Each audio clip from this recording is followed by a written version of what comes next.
welcome back to another episode of the One of Us podcast. I'm so hyped. I'm so hyped today.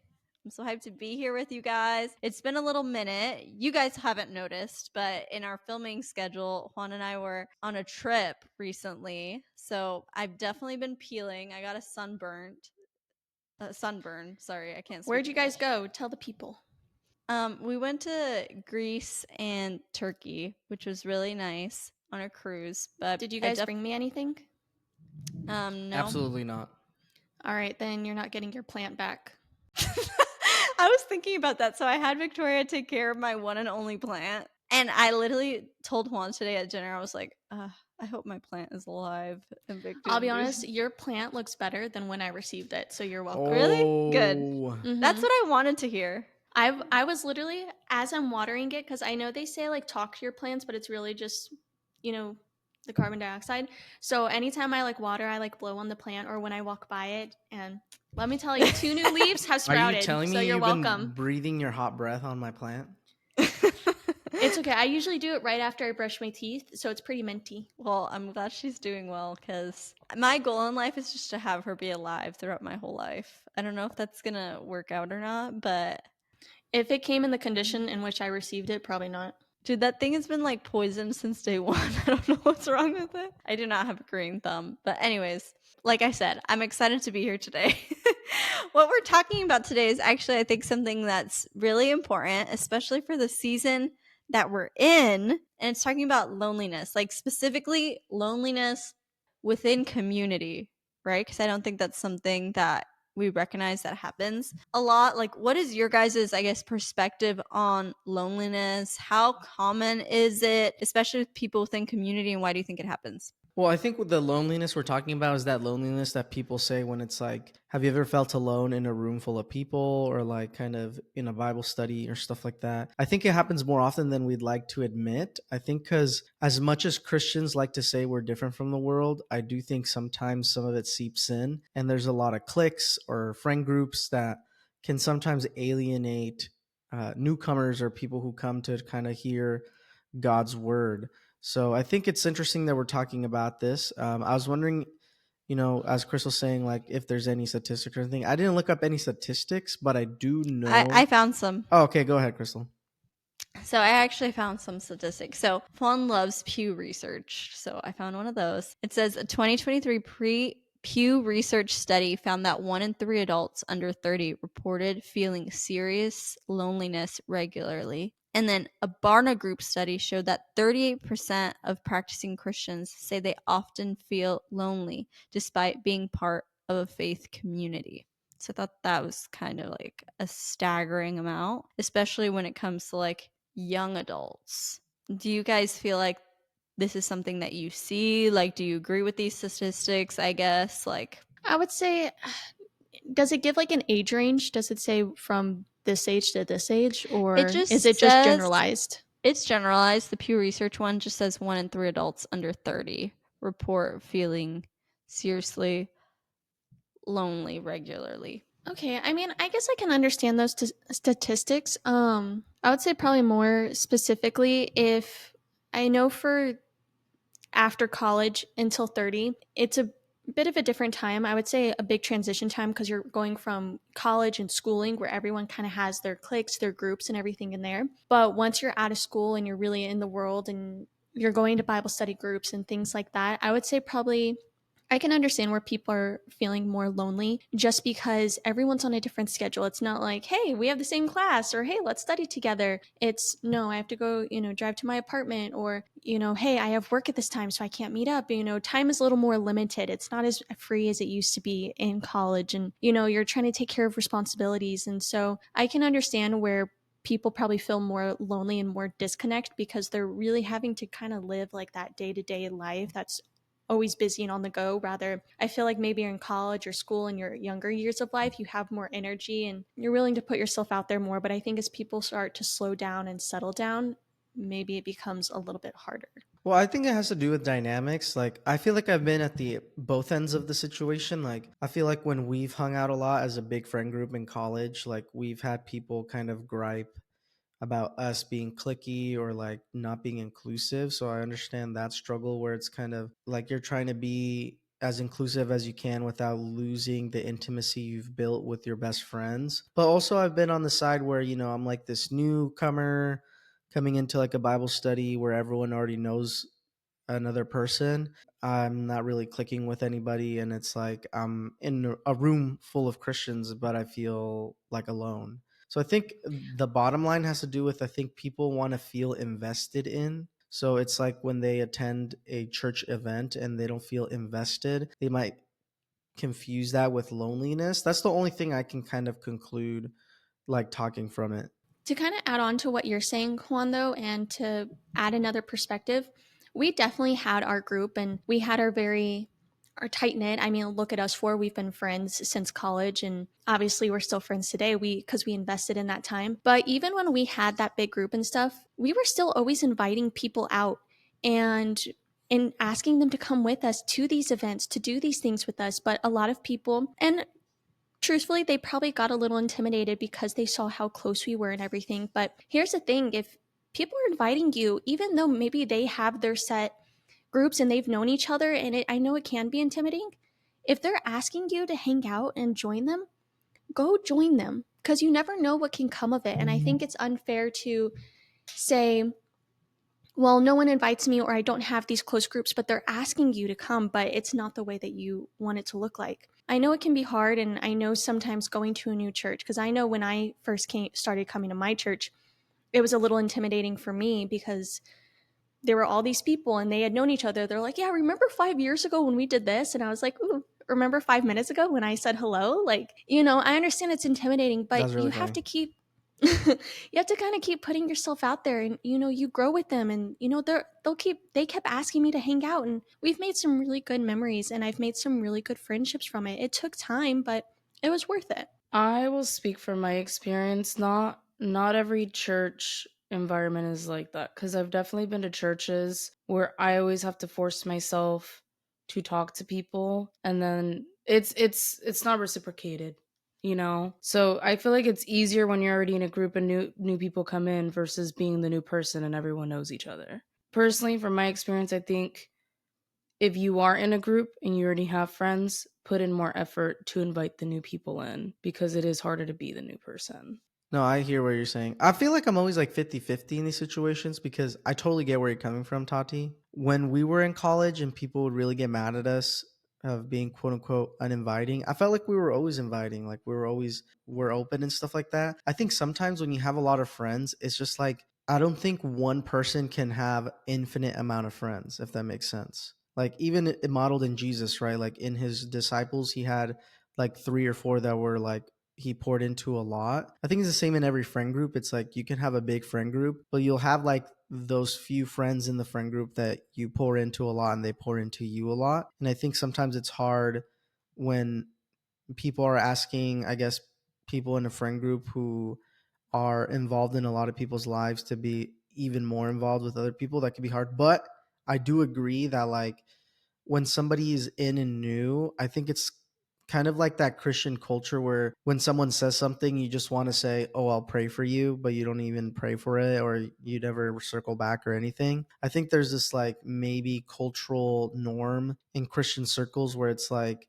when someone new comes in that you kind of say like you beat around the bush, you say nice things, but you don't really ever are intentional or there's no real authenticity. I think too, maybe a cause of some of this loneliness that seems to be rampant One less in lonely girl. our in our just society and in this like age group that we're seeing is I think people might there's more surface level relationships where I feel like that's where you can be surrounded by a group of people and still feel lonely, or maybe too like there's a really big like social anxiety thing that like people say that they experience where it's like you're just scared, or you have certain feelings about being in a group of people, et cetera, or even comparison culture where you distant yourselves from other people even in your mind, right? Because you think like, oh, they're doing something different than you're so different, yada yada.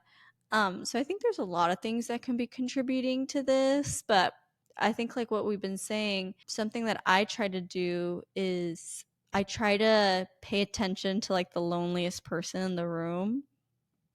So like for example, there was this girl that came to one of our young adults and I just noticed that like everyone around her in the table was talking to each other, talking to someone in the table except for her. And so she was kind of stuck in the middle, like brand new, not talking to anyone. So I came up to her and I'm, just making conversation with her and I was like, "Hey, like I'd love to get your phone number." And it came in handy. And I think I saw the fruit of that because like a week or two later at church, she texts me. She goes, "Hey, like could you save a seat for me at church? Like if I could sit with you and your family and friends if it's not too big of a deal." And I reached out to like connect with her. And then, even through whatever maybe social anxiety or loneliness that she was feeling, she was able to reach back out to me and be like, "Okay, like I do need someone to sit with at church, and I'd love to sit with you."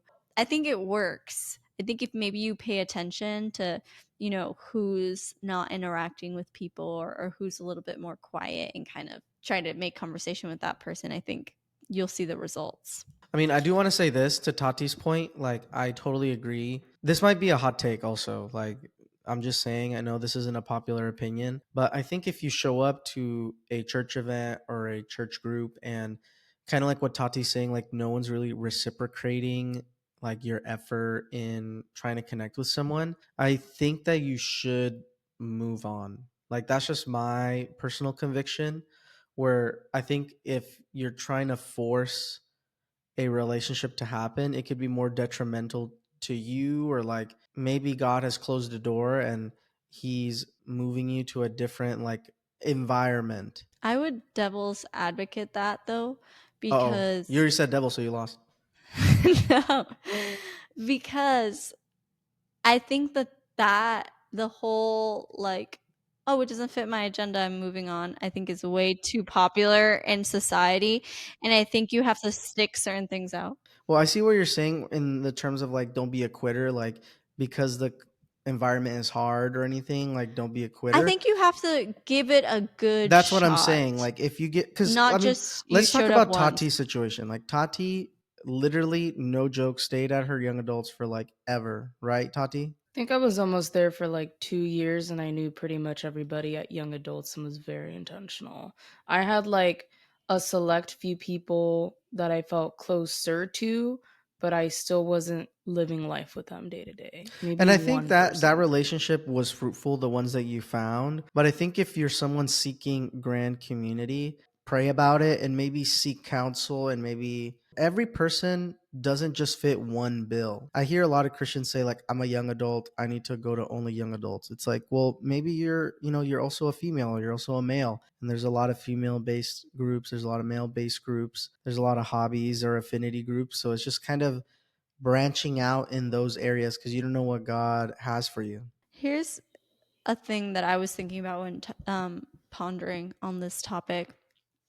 I thought, is loneliness just a part of the human experience? Because, you see people in the Bible all the time, right? That like experience loneliness. David in the Psalms like cries out to God all the time within his loneliness, and other people in the Bible too. And I'm wondering like, oh, like is this a part of the human experience? Because when you're lonely, do you like finally realize like I'm not really alone? Maybe it's like a way to like draw us closer to God too. Well, I think that's a good way to think about it, is like you're never truly alone, you have the Lord. And I think that's the point. It's like sometimes when you're in a room full of Christians, or just people, and you feel alone, I think something you have to ask yourself, is Christ's intimacy enough in that moment? Like if the lack of connection with the people you're surrounded by is shaking your world, then maybe you need to check your relationship with Christ, right? To Because nothing in the world should really shake you down to your core. And if that is, then maybe that's something that is being revealed to you that you need to kind of like work on. And I would also say, taking it back to God is God designed community. He didn't want us to do this life alone. He wanted us to gather with people and to do life, to encourage one another, sharpen one another, correct one another, and to love unconditionally. What's the point of having Christ and keeping it to yourself? The greatest part of that is being able to show it, and to show it to others, and to love others the way that Christ loved us. This is one of his biggest things. But something I want to say is, I think it is important to continue to do your best, continue to try, and continue to pray to God about it, continue to take it to God, and make efforts, show up to the Bible studies. And like, Juan said earlier, don't just show up to one, show up to different ones. You never know who you're going to connect with. And honestly, another thing I will say, and I'm sure I've shared it before and I'll share it again, for those who don't know, I prayed for years to find just one solid good friend. I know in my middle and high school years, that's literally all I asked God for. I was just like, I don't care. I don't want to have a ton. Just one. That was it for me. And I never had one friend that lasted more than just a couple of months, honestly. They were just kind of people I sat with at lunch, so I wasn't lonely, but I really was alone. But my first week of college, who do I run into? Randomly, I run into Tati, who, what is it, 6, 7, 8 years later? I don't know. We're getting up on a decade. 8 or It says- 9, girl. I think it's about to be 10 9. next year. Oh my gosh, it is going to be 10. Because we graduated high school in 2016, so we started college in 2016. So there you go, everyone. Okay, almost 10 years of friendship. Tati is the longest friend I've ever had. And through getting to know Tati, who invited me to all these studies, and where I got to meet Juan, and then I met Juan the semester after, and then the semester after that, I met Crystal, and then a ton of other people, Hope, Arturo, Veronica, Declan, Richard. There's all these people that I met. And I'm so grateful that God opened up the door in that time and allowed me to meet the people I did. And here's the thing, when I went to college, I joined anything and everything because I was like, I'm going to make some friends. And I did. I randomly walked in a room, someone's door was open, and that's how I met Tati. So I'm going to say, God will also know and open the doors in the right time to fit you with the people that you also need to know that these are the people that he knows are going to be best equipped to also sharpen you, and you're going to be able to sharpen them, and you guys can do life together. And I have done life with these guys. I've been on some crazy trips. We've done fun little outdoor activities. We've made memories, and I'm so grateful for each and every person and each and every memory we've made. I think that's a testimony too that God is a good father. The Bible says like he clothes the lilies of the field and feeds the birds of the air. How much more will he like care for his children? And so when we're asking for something good, right, in community, like I do believe God will fulfill that in your life. Like whatever timing that looks like, I don't know. Whatever context that looks like, I don't know. But I can guarantee that he will, because I made that same prayer as Victoria since the age of like 12 years old. And I remember praying and praying and praying for years to, the saying, like, have a friend that you can call up at 3 a.m. and would be there. And I knew, like, I don't have... I'm going to start calling y'all at 3 a.m. and see who answers. Honestly, I've been so jet-lagged, I've been up at 3, so... You might need to call a couple times, but I'll answer, okay? I'm a pretty heavy sleeper, but... and everything. But hey, I'll pick up. If I see it, I'll answer.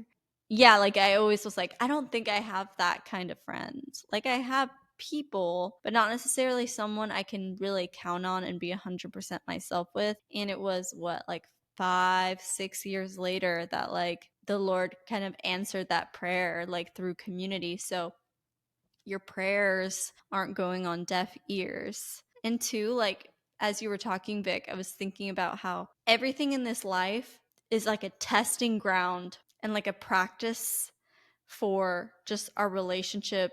It's ultimately to lead us to a greater relationship with the Lord. And so I think community on this earth is really to teach us how to be in community with the Lord. Like that's the point. And so I think that's also too why it's so important that even amidst loneliness or maybe isolation, that you lean into community, because it's really to teach you how to be in community with the Lord. Like the way we love one another is ultimately a reflection on how we love the Lord, how we listen to one another. Like it all is for God ultimately, and to bring him glory. So when I think about the loneliness things and maybe some cause and effect, I think we've talked about this in the past, but what are your thoughts about kind of social media being a factor in it? Because I think if we didn't have social media and like all the technology, we wouldn't know when people are hanging out or doing stuff together. Like you would have no knowledge. And I feel if you were at a church setting and you see like, you know, most of the young adults hanging out in their kind of groups, I feel like personal experience, sometimes it does make you feel lonelier because you're like, why wasn't I invited?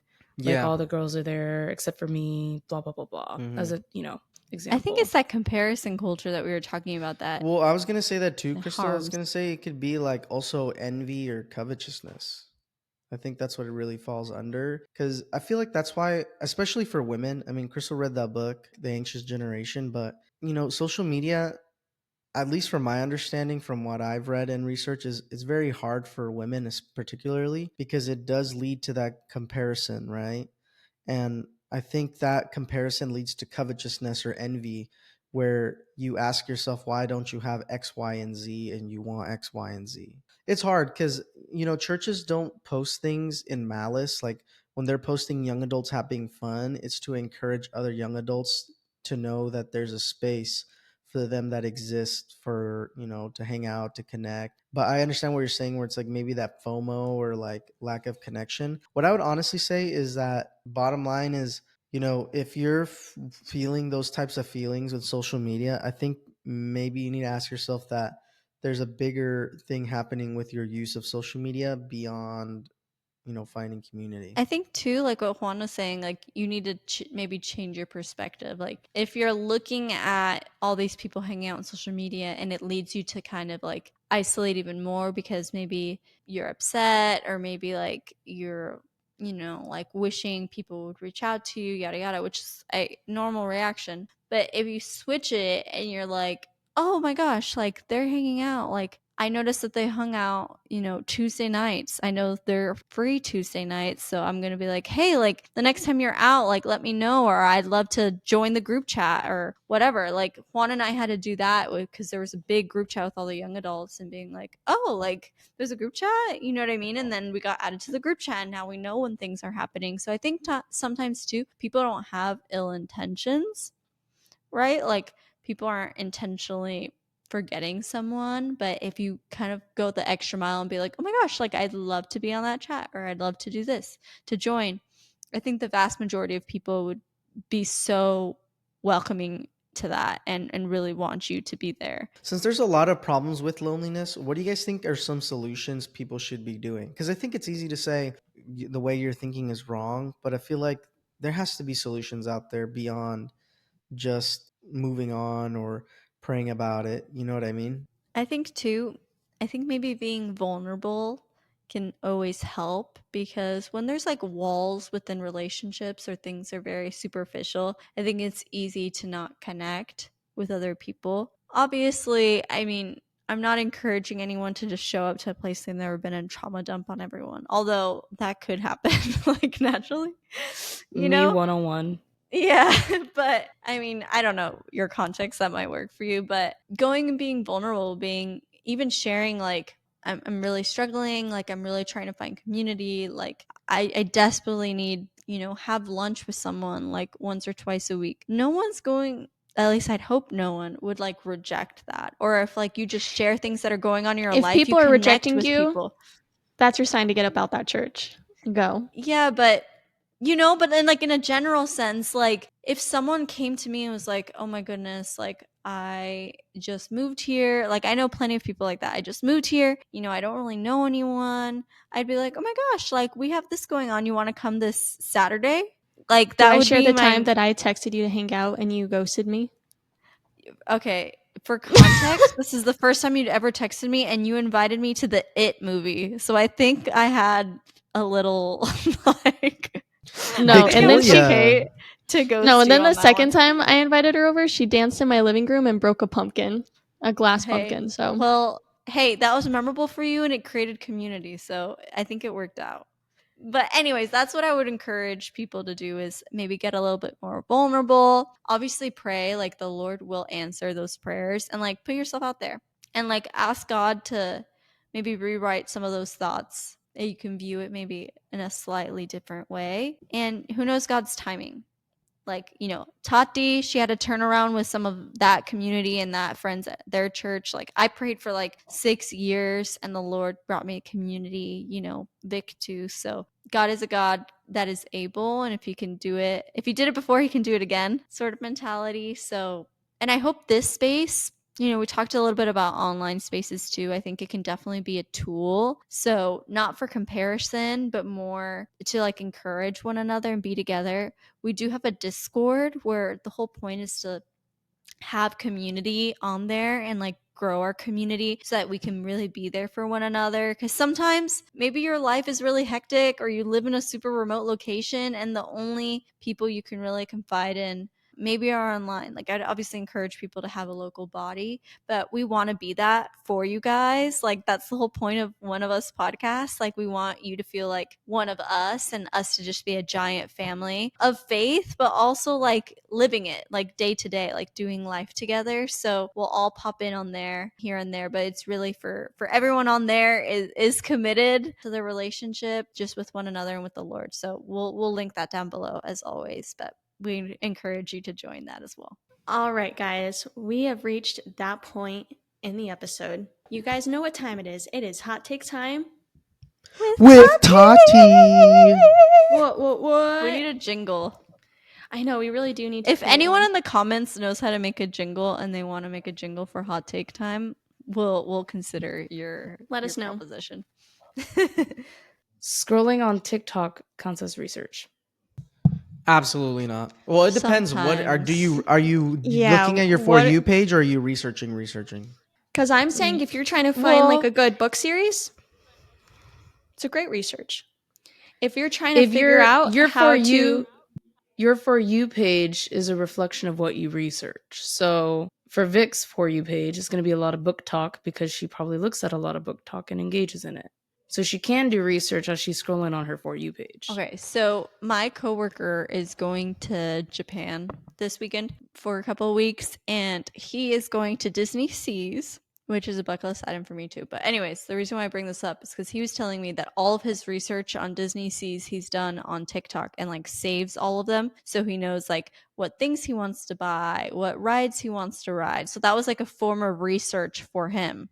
You can do things. I think if you're just looking for serious things like, hey, someone just got shot in the leg, what do I do? That's probably not going to be the best research-based place. Okay, I only put this one on here because I feel like this is me, but is being tired a personality nowadays? Yes, it is a personality Yes. nowadays. That's all you get from people. You'll see someone and be like, I'm tired. I mean, I look tired right now on screen, but I'm not saying that like as my first introduction to people. No, it's like either I'm tired or I'm busy. I feel like it's a personality trait. The bags represent all the stress I'd be carrying for this household. Who's kidding? Juan, just go sit on your couch after this. You'll be fine. Victoria, I can't even see your face. Your forehead's that bright. So this isn't a part of the hot takes that I wrote, but earlier I was talking to my friend, and it could be a hot take. We were talking about relationships because we're watching you guys should watch it. It's actually very cute. It's called Better Late Than Single, and it's basically like it's like Love Island but wholesome for people who have never dated, and it's not as ratty because it's Korean culture. But I was asking her like relationship questions of like, are you the type of girlfriend or boyfriend to go through your like significant other's phone? Like, do you think that that's a lack of trust or not? To go through their phone? Like, are you like, I mean, go this is through what I Juan's think. phone all the time. Yeah. Like, I think you shouldn't feel weird giving your phone to the other person to use. I mean, in the sense of finding dirt, because there are a lot of girlfriends that will say, Finding give me your dirt. phone, and then try to find dirt on their boyfriend's phones. I don't know if that's fair because if you're doing that, then I understand really the premise. I understand the premise of like, if you're trying to find dirt and someone, like if they do find dirt, like that's not messed up because it's like I think someone if was you hiding grab something. I think if you grab your boyfriend or girlfriend's phone and they are uncomfortable with that, I think that's us. Okay, well, sometimes I sign. feel like this, right? When like today, I'm trying to get to A to B, and Crystal's like, I'll be your guide. But anyone who's been with Crystal giving you directions understands that's difficult. So I'm like, Crystal, just give me my phone so I can put the directions. In those moments, I get it. but that's different. It's not like you're just randomly sitting down and you're like, hey, I need to search something up. Can I use your phone? And if they're like, no, why can't you use yours? Then that might be like, that Yeah, was it's a kinda very sus. quick response. Yeah. What's wrong with me just going on So safari? do you think it's sus to push back on somebody looking at your phone, but you don't think it's a lack of trust if somebody wants to look through your phone? I 100%. think it's weird. Like, do most people say, "Hey, I want to look through your phone," or do they just do it kind of secretive? I just don't even know what it means to Some look through people your will phone. admit it. Like Like they'll look through dig your DMs, they'll look texts, through your dig through your they'll dig emails through and your stuff. mm-hmm. I think if Yeah.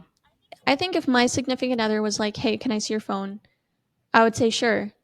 And if I saw them, and I would look to be curious, I'd be like, okay, what do you need my phone for? Like, what are you looking at? Not that I have anything to hide, but I'd just be curious. But if they're like, oh, I just want to look at your pictures or your text messages, I'd be like, okay, not going to find anything. Like, knock yourself out. But I don't know, just be honest. But if you're having to do something secretive, I don't know if it's a really good place to start. If you're feeling something, just ask them, hey, can I see your phone? I just feel like every relationship has to be built on trust. So it's kind of weird policing the other person on the basis of lack That's of my trust. perspective on it. Like Like I if you just don't don't trust get the someone point of that being you in a have to relationship if you can't trust them. exactly. So if you're like having to feel the need to go through people's stuff, which is weird because like I'm married now, so all my stuff is Crystal stuff. So it's like we have the same bank account, we have the same everything. But like I guess in the dating sense, it's like it would be weird if the person you're dating feels the need to basically almost like be a policeman over you. I feel like that's an insecurity Yeah. somehow. Yeah, it definitely is. That's why I asked, because I know there's a lot of people that are like, well, if you're refusing to give me your phone, then you're hiding something or you're suspicious. But I'm more on the other side that's like, do you not trust me enough? Like, why do you have to go through my stuff? All right, everyone, we have officially reached the end. But we hope you guys learned something from this podcast. I hope it encouraged you in some way or form. And if you guys are feeling lonely and maybe you need some more encouragement or some advice, and maybe if there wasn't something that we touched on or you have another question we just didn't think of, please join our Discord and ask in our Discord. There's other people there that are willing to come alongside you. Put it in, the comments below. Ask us, ask other people. Again, come join our group, come join our community. No one needs to be alone, so do not fret. And that's what this whole entire podcast was about. So come and join us, come be part of our community, and stay tuned for more episodes. And we pray that you guys have an amazing and wonderful week, and we will see you next time. Bye.